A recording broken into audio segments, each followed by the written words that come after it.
Earlier on today, Long Beach City College had its first one of its kind virtual ribbon cutting ceremonies for the launch of the Labor Center, which again is also one of a kind in the area. So joining us here today, we have President Vivian Malaulu of Long Beach City College. How are you today? I'm doing really well to see you. It's great to see you too. I'm loving the background that you have. Official opening of the Labor Center at Long Beach City College. Clearly, you've mentioned that this has been a long-term project and wish of yours to make happen, and it's finally come around. And so, how pleased do you feel about this, and why has this been such a mission for you? Well, I'm very excited. And I even mentioned that in the video that we broadcasted today to celebrate the grand opening, is that I'm probably overusing the word excited and thrilled, but that's really how I feel. Even though I knew it was going to be a remote video, and even though I knew that we weren't all going to be in person, I was very giddy last night. I couldn't sleep. It felt like the night before Christmas where you just want to hurry up and get to the next morning. This has been a huge labor of love for me. I have poured my heart and soul into this for many years. When I first got elected to the board and I outlined some of the goals that I wanted to accomplish as a trustee, I had written down a labor center because I know that there's a definite need for this type of opportunity in our community. And I know that it has the potential of benefiting our students. It has the potential of benefiting the residents and the greater Long Beach area.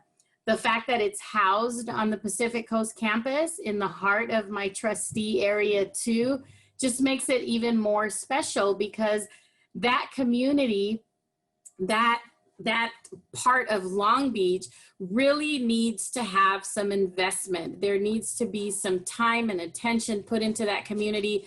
And Long Beach City College has really done that. A few months ago, we were together and we toured. We had that helicopter ride and we got to tour the construction happening on the Pacific Coast campus.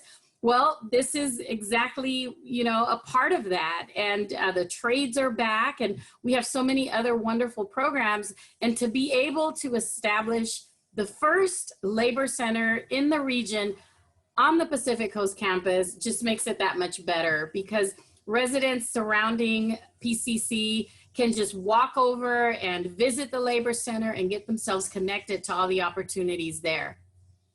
Okay, so a couple of things here because this is really it is incredible. Really providing opportunities for the community of Long Beach and anybody who wants to be a part of the Labor Center. There are a few colleges, but there's nothing like this in this area. So what a great launch that you've been able to have as part of your mission. And yeah, I do. So was this when we were in the helicopter when we were flying around and there was that area that was being constructed and now that's finally done? So the construction that we saw when we were up in the helicopter was actually student work. It was actually some of our students in the trades who were constructing homes, and every semester they build homes and tear them down. But the labor center is in that facility, in that building. It's the MM building. So, if you walk into the MM building on the Pacific Coast campus, you will be directed to one of the classrooms there. I believe it's MM 124, if I'm not mistaken. That's the room number. I'm not even sure what the room number is. I just know how to just walk right in. But we do have plans to grow. And with the bond money, thanks to the voters of the Long Beach community, we will be remodeling the MM building. It is due for some construction and a facelift. So we're excited that in the next couple of years, the MM building will also be modernized and the Labor Center is a part of it. So it will also get a facelift in a couple of years. So we're really excited that that will happen as well. Okay, well, it definitely sounds like you said, a heart of labor, a labor of heart. Like a lot of work and effort has gone into it, and you've even included the students, which is incredible. So I wanted to ask, who can really benefit of the Labor Center and how, and what does it truly comprise of? Well, that's a really interesting question because in the beginning, when I was first trying to brainstorm the Labor Center, and by the way, I need to give credit where credit is due because the Labor Center is not my brainchild, even though the LBCC Labor Center is my baby, so to speak. It's not my brainchild. The Labor Center at UCLA is a tremendous concept that is really helpful in the community. They conduct studies. I actually know some of their doctoral students who have conducted lots of valuable research.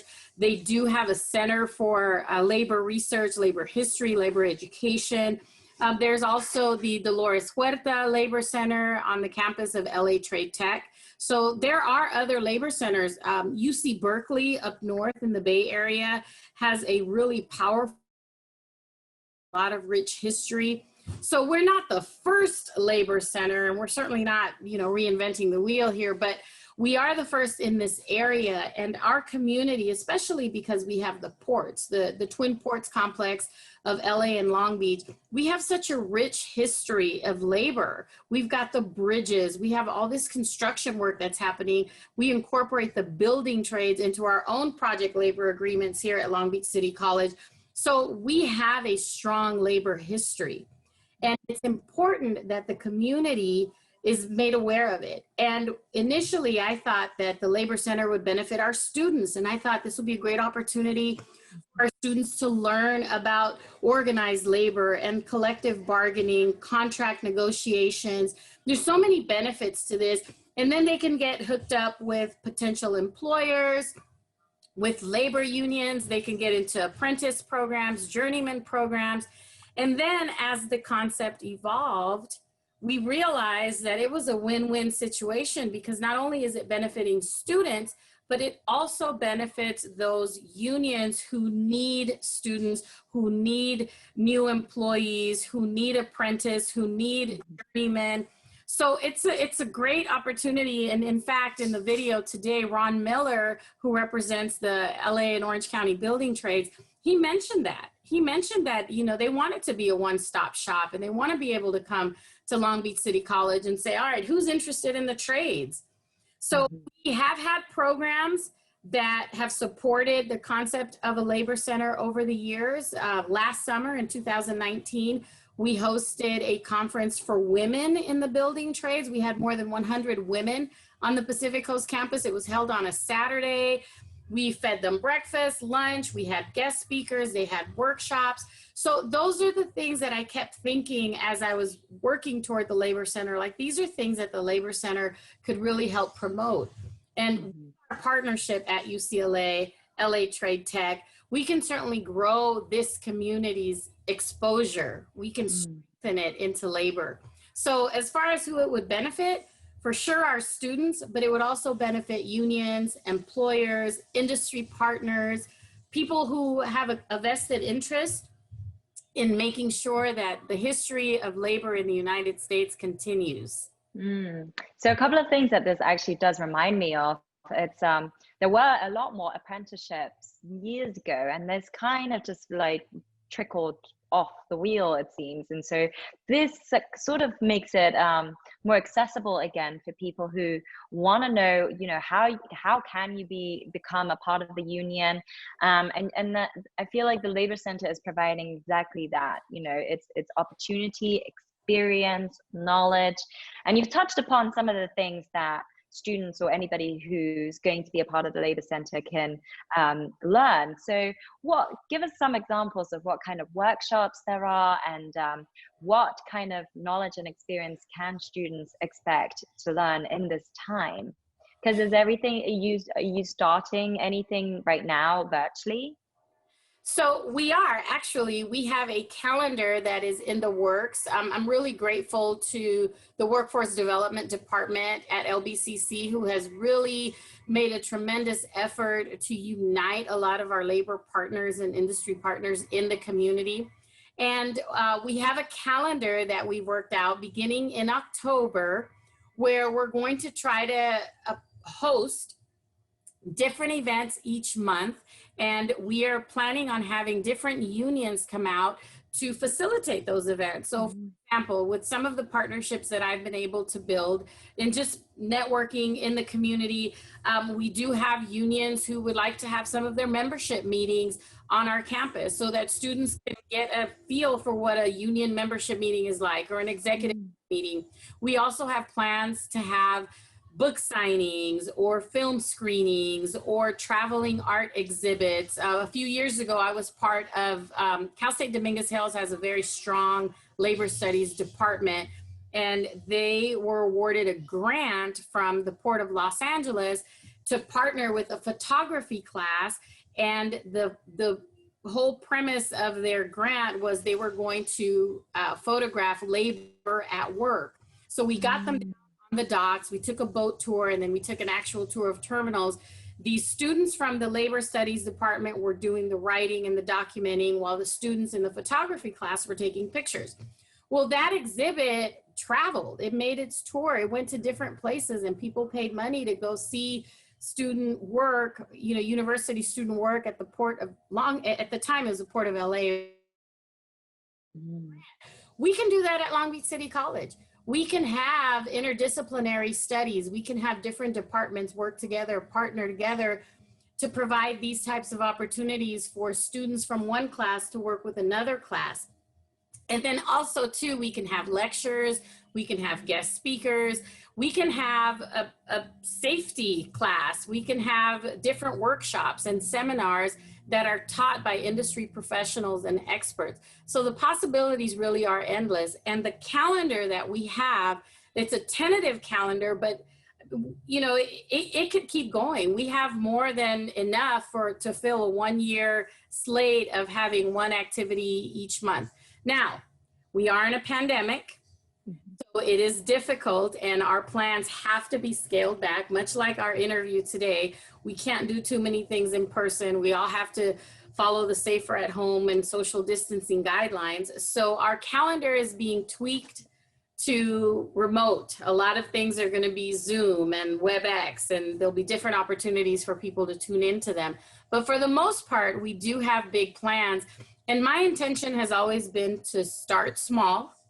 We're going to start with the Labor Center small and then grow and develop it and watch it just really take off on its own and see where it leads us. Well, it's really great. Because yes, as you were mentioning, it did sound like it's fairly quite a hands-on place to be at, and you're having to maneuver it through virtually right now. So it'd be great to keep tabs on that. How can actually people get involved or be involved in some of these workshops and sort of virtual events and things that you have going on at LBCC at the Labor Center? Well, the most important thing to do is to visit our website. So the www.lbcc.edu is the first stop that I recommend anybody, whether you're using your smartphone or if you're using a laptop or a desktop, you want to log on to our website because there's information about everything you can possibly need from Long Beach City College on that website. The Labor Center has a link, especially right now because today was our virtual grand opening. Students or visitors can click on that link and it'll take you. And our plan is to post our calendar. And that way students and interested visitors can check out what the program and the scheduling is. And there will be a link from there that'll take them to any registration, any requirement, any additional information that's needed. Another way is if you have signed up for our email blasts. So we have a wonderful communications team at Long Beach City College where we send out weekly newsletters every Monday to all of our students, all of our community partners. It tells them what's happening in the district, both at the Pacific Coast campus and at the Liberal Arts campus that week. So if you sign up for our email blast, you'll get it. And then if you really want to be in the know, you can sign up for our text blasts. So students can also sign up to get a text blast like, hey, Labor Center is having a giveaway for PPE. If you want personal protective equipment today, and you want safety boots and steel toe boots and vests and hard hats and gloves, come down to the Labor Center. So we do hope to be able to do that. And one other thing that I want to mention, Yasmin, is that we are going to rely on the generosity of our union sisters and brothers, our partner unions, our industry partners. The Long Beach City College Foundation, which is our fundraising body of the district, has developed some information that's going to go out to the community, and we can provide scholarships to students to assist them as they begin the workforce. So our district serves a population that is 62% underrepresented in terms of the socioeconomic level of our students and our community. So 62% of our students are in need of this type of assistance. So can you imagine if we had labor unions and industry partners, employers who contribute to this special fund just for the labor center? That money will go directly for students. It will go directly for field trips, for training, for faculty at LBCC to be able to take their students to these work sites, job fairs, training centers. So the opportunities really are endless. Endless. Yeah. Yes, but we will need the support. We will need the financial support, and we will need the partnerships. And we've already got, excellent centers and excellent partnerships already in place. So we're just going to build on that. It really sounds like LBCC is very well connected and hooked up in terms of having students in the know, no matter through online, text, as you've mentioned, email blasts and everything, which is really great. Tell us a little bit before we let you go about how the virtual ceremony panned out. If people can still also rewatch that, if they're curious to see what went down today, because it was the first of its kind virtual ceremony that you've held. And also, where do you hope that the Labor Center goes in terms of its future? What does that look like? Well, Yasmin, today exceeded my expectations. I really need to give huge props to the Long Beach City College communication team. It is under the direction of Executive Director Joshua Castellanos and Stacy Toda and Camille Bolton and Brad Caulfield. They're just they're just these amazing human beings who we are so lucky to have at Long Beach City College. They also have poured their heart and soul into making sure that the communications team represents other departments on campus. And they created this video that, to be honest with you, I don't know that we would have had the same turnout had we done it in person. Because at one point we had more than 180 viewers for the live premiere on YouTube today. I don't think we would have had 180 visitors, attendees at today's grand opening. If we'd had the ribbon cutting in person, we probably would have gotten maybe 30 or 40 people, because that's about the average number of guests that we have at a ribbon cutting. But we had about 180 viewers tuned in for the 23-minute video today. That's 180 people that otherwise wouldn't have been able to attend. So I'm really grateful for that. And I had tears in my eyes. I was very emotional. So the virtual grand opening, although it was sad that we couldn't be in person, it was outstanding. They did a great job. And for our speakers, I'm really grateful. For California State Senator Maria Elena Durazno, I'm really grateful that the legendary Dolores Huerta was a part of it, Ron Herrera, Ron Miller. I mean, these are labor icons. And it was not intended to be a political event. It was not intended to bring, elected officials and have, nobody wants to see that. The focus of it was labor. And it was highlighting labor in the community, labor activists who have also done work in this area, who have also become familiar with the needs of the labor unions here. So it was very meaningful because the people who spoke are people who have a vested interest and who have already committed to this process. So I get that, and I said it earlier that I'm really excited, and that yes. I'm just excited that it finally happened. We did have some setbacks. We had originally been shooting for a January grand opening. Every January, the Board of Trustees has a meeting on the Pacific Coast campus. And earlier this year, in January 2020, we had a plan in place to have a small ribbon cutting, dedicate one of the classrooms to a labor center, and start the process then. But, it wasn't meant to be. And then we had planned tentatively for May 15th, and then COVID hit. So it wasn't meant to be. So then we postponed it and we said, let's do it in September, close to Labor Day, once the fall semester started, and we were able to do it.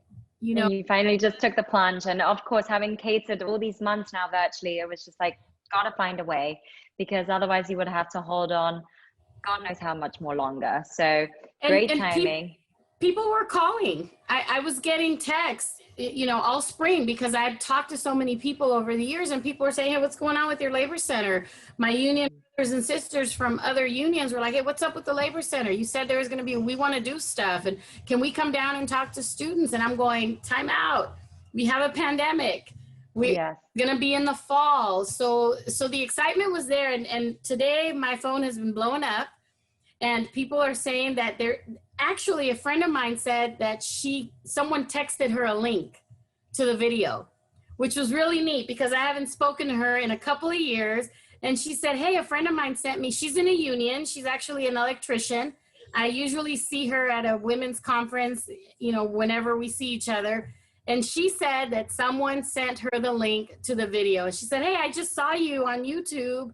And I'm like, oh my gosh. So the video is getting around. And if anybody missed it today, log on to our website. It's www.lbcc.edu. And once you go there, you can click on the Labor Center link. It'll take you right to our YouTube. We have an LBCC YouTube channel, and you can watch the video. It's about a 20-minute virtual grand opening video. And thank you to everybody who tuned in. Thank you to everybody for your encouragement years, and we did it. So now it's time to get to work. Now it's time. It's finally here. Yes. And I make it happen. Ready to get into work. And this is one of the first few steps to be able to take. So thank you so much for joining us here on Long Beach Local News. President Vivian Malauulu again. For anybody who's missed the information, do head on over to lbcc.edu and check out the Labor Center, and also watch the video of the ceremony because it sounds really impressive. Thank you, Yasmin, and thank you. Thank you to the team, the Long Beach Local News, who really, you really do focus on local news, and thank you for that. Really appreciate it. Well, there's no news without people like you, the LBCC, and everything that's going on in the community. So, of course, if there's anybody that wants to tune in to more local news, of course, head on over to www.longbeachlocalnews.com. I'm Yasmin Tanres, and thank you so much again, President Vivian Malauulu. It's been a pleasure. You too. Thank you. Bye, everybody. Thank you. Bye. Stacey.